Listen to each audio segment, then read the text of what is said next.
Assalamualaikum warahmatullahi wabarakatuh. Perkenalkan, nama saya Hadi Kusuma.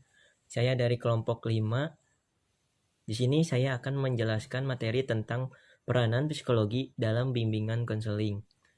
Nah, peranan psikologi dalam bimbingan konseling berarti memberikan pemahaman tentang tingkah laku individu yang menjadi sasaran layanan. Pada hakikatnya, individu diciptakan dari dua unsur, yaitu unsur yang pertama jasmani dan unsur yang kedua rohani. Nah, keseimbangan kehidupan kedua unsur ini dapat menjadikan individu dewasa yang sehat dan sejahtera lahir dan batin.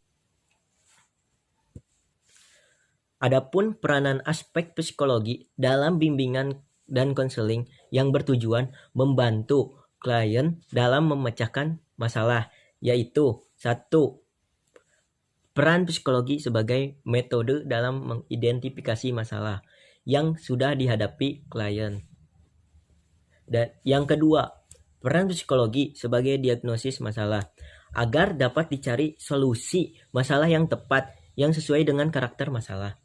Nah, yang ketiga, peran psikologi sebagai motivator kepada klien untuk tumbuh dan berkembang.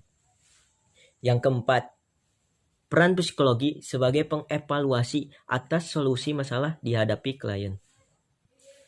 Nah, untuk keperluan dalam proses bimbingan dan konseling, hendaknya konselor menguasai kajian dalam bidang psikologi yang yaitu tentang yang pertama, motif dan motivasi.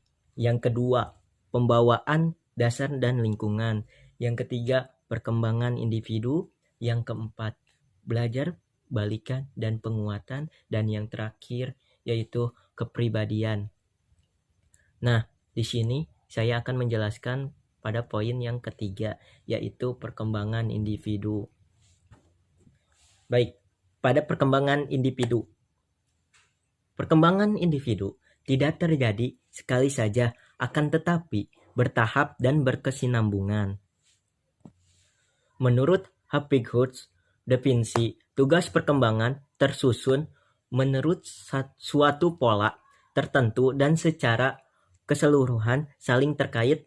Dalam melaksanakan tugas pelayanan, konselor menghadapi individu yang sedang berkembang. Beberapa teori tentang perkembangan individu yang dapat dijadikan sebagai rujukan diantaranya yang pertama, teori McCandless, yaitu tentang pentingnya dorongan biologis dan kultural dalam perkembangan individu. Yang kedua, teori Freud tentang dorongan seksual. Nah, Freud berpikir bahwa dorongan seks dan insting serta dorongan agresif menjadi penentu utama dari perilaku ini, atau bahwa orang bekerja menurut prinsip kesenangan.